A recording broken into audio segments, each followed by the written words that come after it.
a development in the United States, and there's been a couple of rulings from the US Supreme Court, one that overturns what's called affirmative action in university recruitment policies.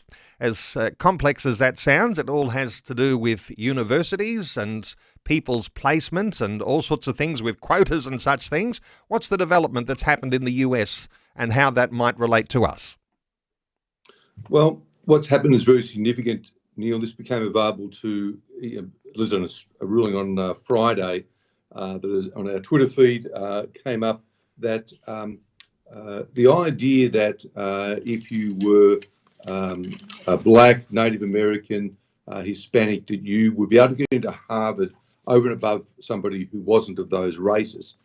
That's been in place since the 1970s, Neil, but was reversed in a 6-3 ruling of the US Supreme Court on Friday. And fascinating statements as the court removed this sort of racial division.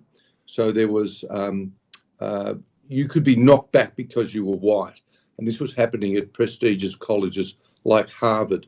A Black US Supreme Court judge, Judge Clarence Thomas, made this point, that racial categories are little more than stereotypes, suggesting that immutable characteristics somehow conclusively determine a person's ideology, beliefs, and abilities. And he said, Neil, that he holds out this enduring hope that the country will live up to its principles that all men are created equal, are equal citizens, and must be treated equally before the law. So with that, those words, Neil,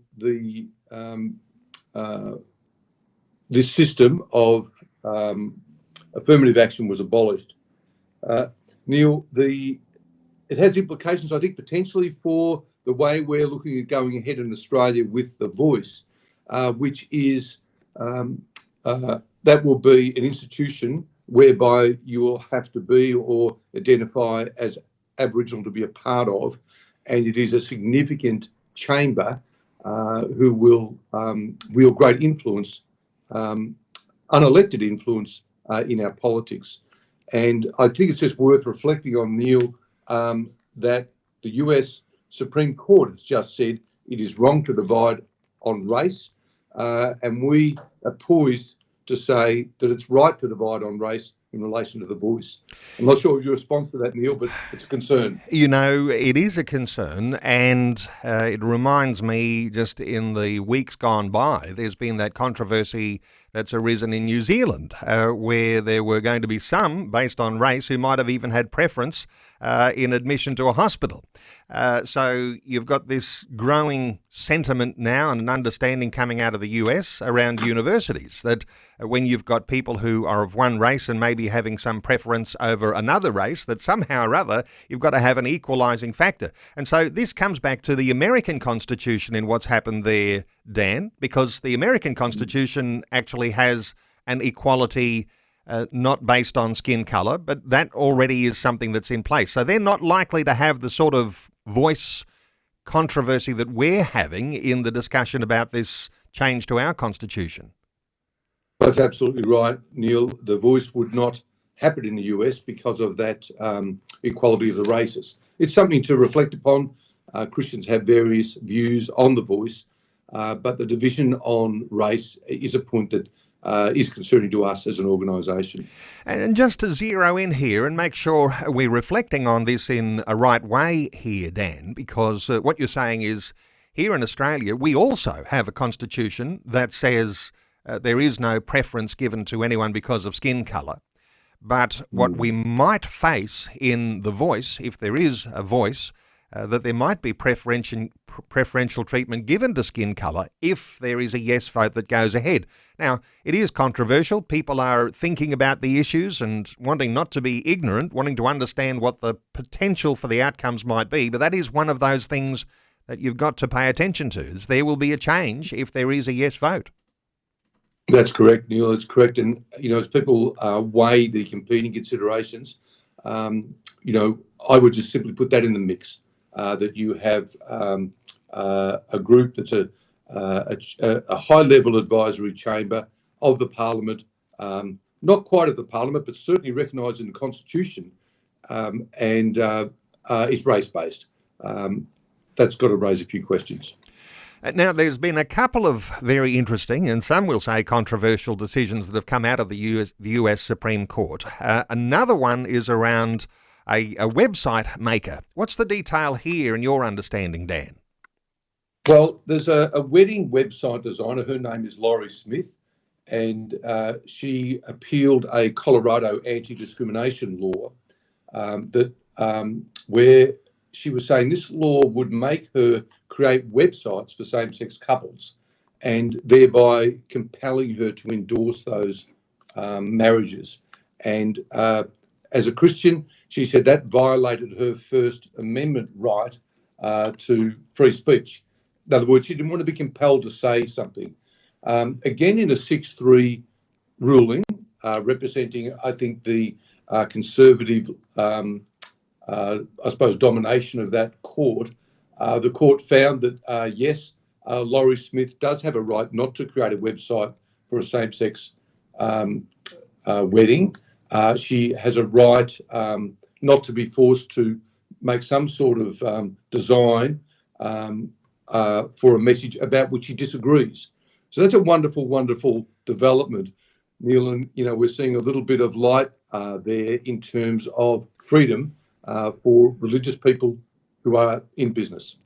And isn't it interesting, when you're a religious person in business, a Christian person, you're applying your ethics. And there'll be division here because, and it may be that there's no right and wrong, because one Christian will say, well, if someone's prepared to pay money for my service, doesn't matter what sexuality they have, doesn't matter what skin colour, nothing really matters. I'm providing a service and they're paying money and I'm going to deliver the business as I deliver.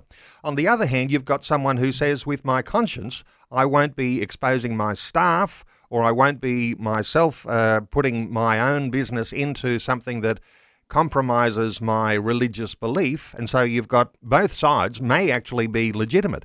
The interesting connection here, I'm thinking, Dan, I'll get your thoughts. If you're taking an artistic approach, as you do when you're doing graphic design, that if you are compromised in your artistic approach because of your religious beliefs, that's also even connected to with what might be a political message in there. So all of these things are connected. Any thoughts here about, the fact that you've got to have some level of freedom of conscience, freedom of speech? Well, it's very important, Neil, and particularly something that's lending creativity, a wedding photographer, a wedding cake maker, now a website designer. You are all in as an artist, creating something beautiful to celebrate an event. And if it's something that is against your conscience, you shouldn't have to do it. And we actually don't have those freedoms in Australia. Now, I draw a distinction between someone driving a taxi who said, I'm not going to pick up a same-sex couple. That's different. We have to be astute to draw the distinction between 98% of services provided and something that's artistic that relates to our freedom of speech. And that was what was at stake here.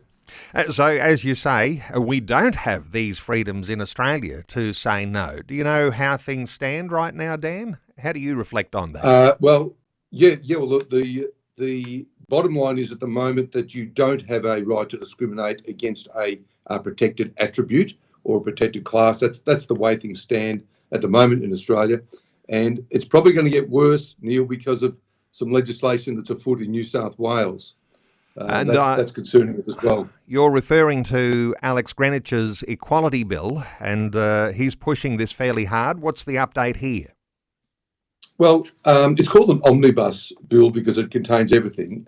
He wants people to be able to just simply fill out a form and change their gender on their birth certificate and licence, and just on application.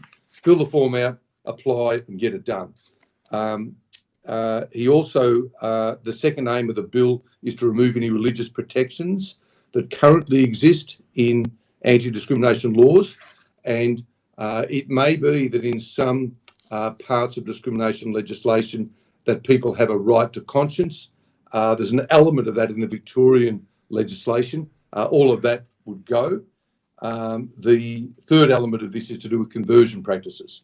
and that the idea that if you're involved in any sort of religious teaching that would assert that homosexuality is sinful and could result in eternal separation from God, if you said something that plain and bald, that would be a conversion practice, as we would expect Greenwich would want banned.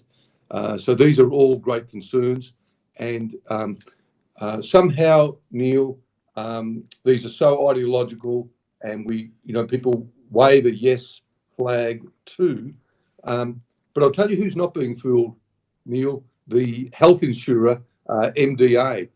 You might have heard, Neil, that just in the last week or so, Australia's largest medical insurer has said, look, we are not going to insure doctors if they're involved in gender transitioning treatment for under 18-year-olds. So great for Alex Greenwich to be very theoretical and, a lot of virtue signalling, but on the ground, the medical insurers are saying, no, they're actually being very clear, Neil, saying, no, we cannot quantify the risks associated with regret, so we are pulling out as insurers. So this problem is real, and this is an encouraging thing, perhaps encouraging a little bit like the US decision, but something encouraging in Australia.